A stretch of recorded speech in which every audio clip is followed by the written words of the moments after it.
Hello and welcome to this podcast, Meenakshi. It is great to have you. Um, Thank you. I'm looking forward to chatting with you. yes. Uh, can you tell us something about yourself? What do you do? Okay, uh, I do a lot of things actually. And Okay. somebody asked me to put it down, it becomes a little challenging. I'll tell you where I started. So, I used to be an advertising professional, but at the life stage I wanted to give it up and be home for my child, Okay. and that took precedence over work. But I never wanted to get out of the industry. So, post my long advertising career, I've been doing multiple things in the last 8 years. So, I currently, top of the list, I teach something that I never expected I would say to anybody. So, I teach advertising and integrated marketing in a media college, which is something that I absolutely enjoy. In addition to that, I have dabbled with so many things now. My entrepreneurial journey has multiple milestones. I work in the space of financial literacy for women with an enterprise that I run called iVoo Money. I also have started something in the publishing business very, very recently. We run a publishing company called Four Leaf Clover. I published two books. Um, I love children, so I also dabbled in something called musical bonding, which is an early music and movement program for kids up to the age of 5 years.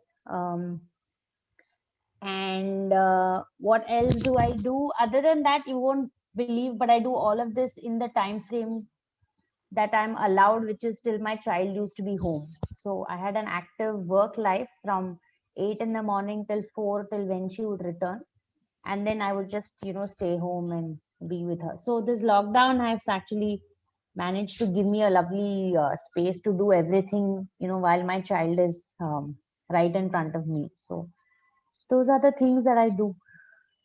Well, that is quite a varied list of things. Um, Yes. however, thankfully, uh, this is the first podcast after two podcasts where you have not mentioned something close to the topic that I was going to speak about. So the topic that has been running in my head since yesterday um, is because this is going to be released, I think, the weekend, which is very close to Valentine's Day. And Okay. the thought was running, what is love? Uh, so, Mota Mota, the thought was love and attachment as concepts. So, I would want to ask you at the very start of this topic, what is love? How do you, as a person, define love? So um so I guess there are multiple kinds of love to begin with. So one is obviously the romantic kinds. Yeah. Romantic kinds, which is also romanticized a lot, if you ask me. uh, I think the lockdown has been an eye opener, in the sense of what love stands for in a romantic sense. Because if you had a spouse, that's a spouse or partner or somebody you've been living with, or even your family member who you've been living with, if somebody has cared enough to do as much as you have done, I think that was an expression of love in a romantic sense. In other senses, it's the love for your child, it's the love for your pet, it's anything that you want to invest in.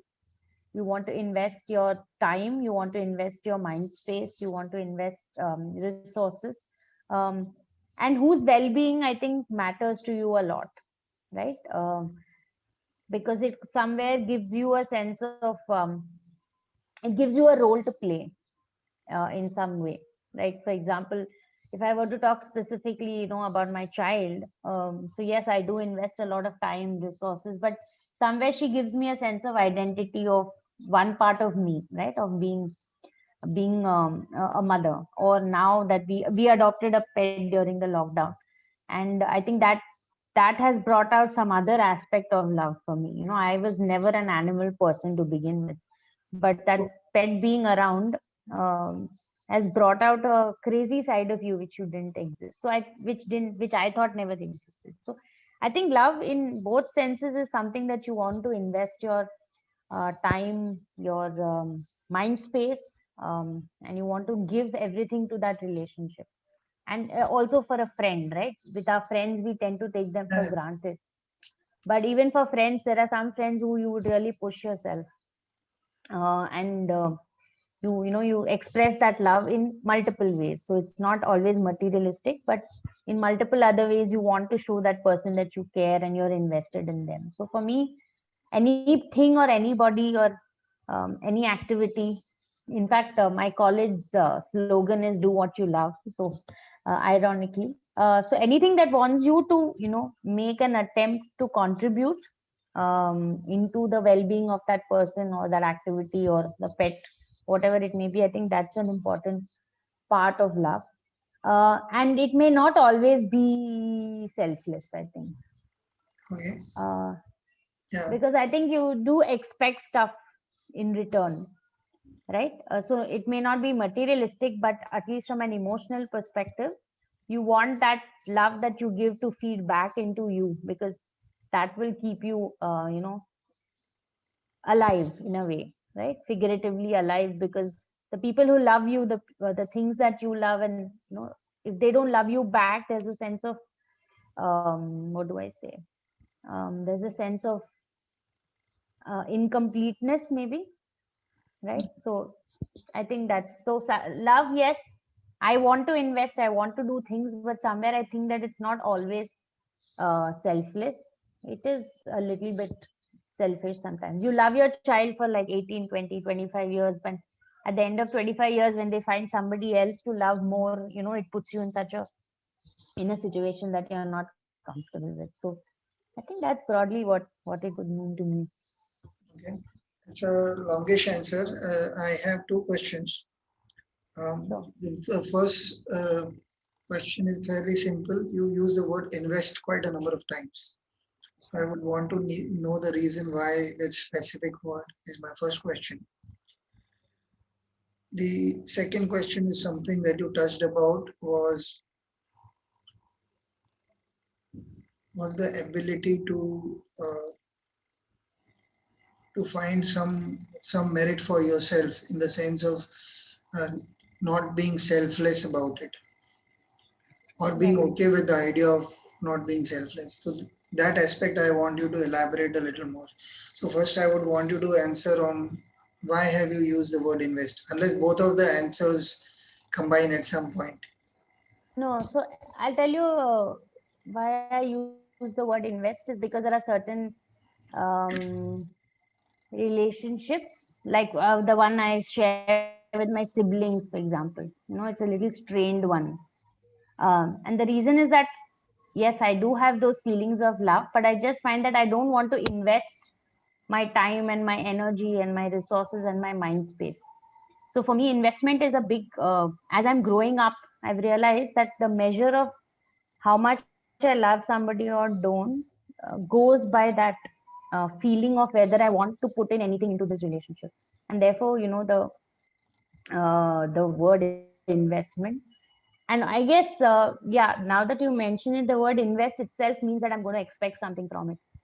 Um, the way you mention it, possibly. I'm saying that while people say unconditional love, etc., I just find that very, it's a utopian concept. I don't know, other than the mother, maybe even as a mother, I mean, I'm trying to think that I'm a good one, but unconditional meaning, yeah, you will be upset when your child doesn't reciprocate what you're giving. So it's quite vain to say that I unconditionally love, my spouse or my partner or my child, or I mean, even with my pet, yeah, when I come back home from outside, she doesn't run back to me, I do feel a little disappointed. So I am expecting that इतना प्यार कर रहे हैं तो थोड़ा बहुत तो that person would ROI. yeah. So I think it's important because we sometimes fool ourselves by saying that we are unconditional in what we give. I think that's, maybe I'm a little too practical, but I find those concepts very. Yeah. Okay. So I want to push that same thought in a different manner. Say We have organizations like Milap, or now Facebook says some birthday charity or some such thing. Very often we'll end up doing something.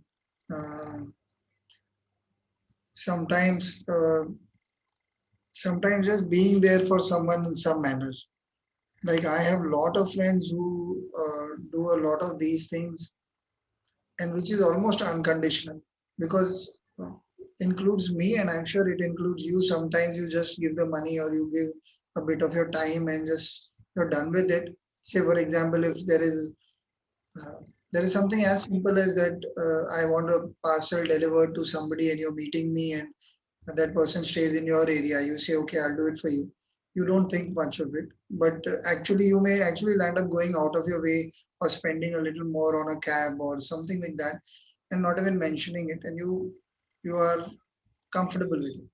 Here I'm still giving an example where you and I know each other. Sometimes we do this when we don't even know the person. We are just happy giving, and we are done with it. Would that classify as some kind of love for something? Uh, this is just a thought that I had when you were talking about. No, I don't think. I probably don't think it is. It's not an act of love. It's something that, like, part of us wants to do things to help other people. A lot of us do. But I Hmm. don't think it's out of love or something. It's also sometimes you need to be, it's your duty as a human being also to be, civil and nice to everybody, right? I'm saying, like, in these COVID times, a lot of things that we may have done, which is, in probably, it's almost expected of you, right? Like, I like, give me a random example. I stay in a fairly large complex. We have about a lot of flats here, and the minute there's a family who has a COVID victim, they are not supposed to step out. So, we have done that bit of going picking up food for them, delivering it outside.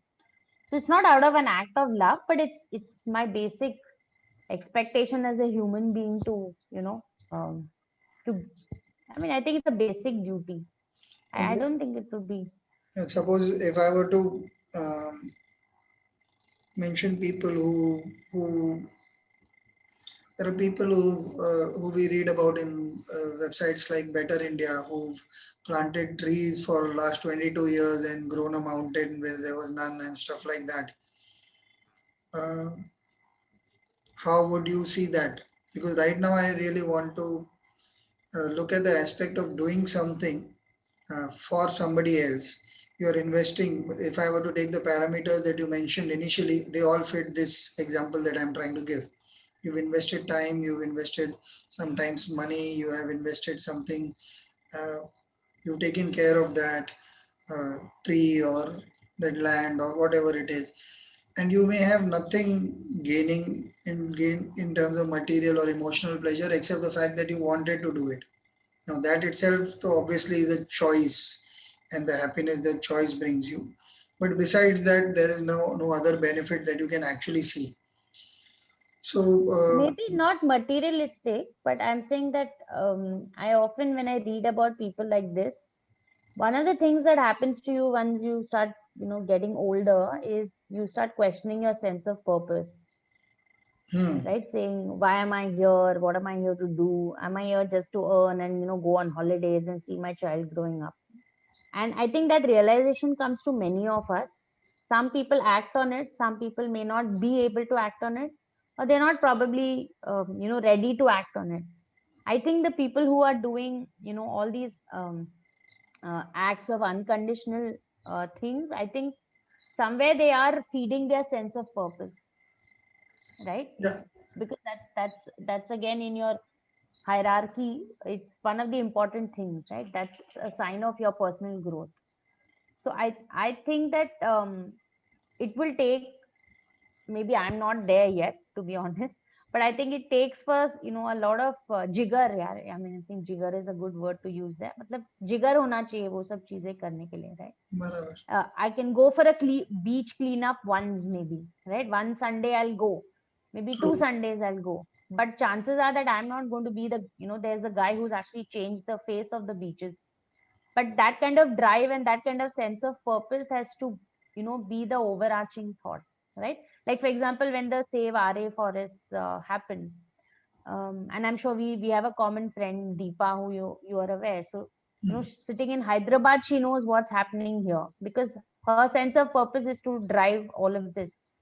But I wanted to be a part of it, but I don't think I was as big a champion as she was. But you're getting what I'm saying. So Yeah, we yeah. participate, yeah, but sometimes you're not able to drive things the way some other people do. So I think for the people that you're talking about who are doing these larger than life things, I think uh, it's yeah, it's obviously unconditional, because you're not expecting anything in return. But I'm saying at an emotional level, you are feeding your sense of purpose, Which is right? their And purpose. that's what will make, yeah, that is what will make you sleep well at night. Yes. So I think, yeah, it is at the face of it unconditional, but I'm saying I'm doing it out of how I want to feel. How, I want to finally end up sleeping well at night saying I'm a good human. I'm doing my bit for society, or I'm doing my bit for other people, right? So I think all of us at various levels, maybe, if it's a hierarchy. And for someone to be there, I think they are driving their sense of purpose, which I think is a great place to be also.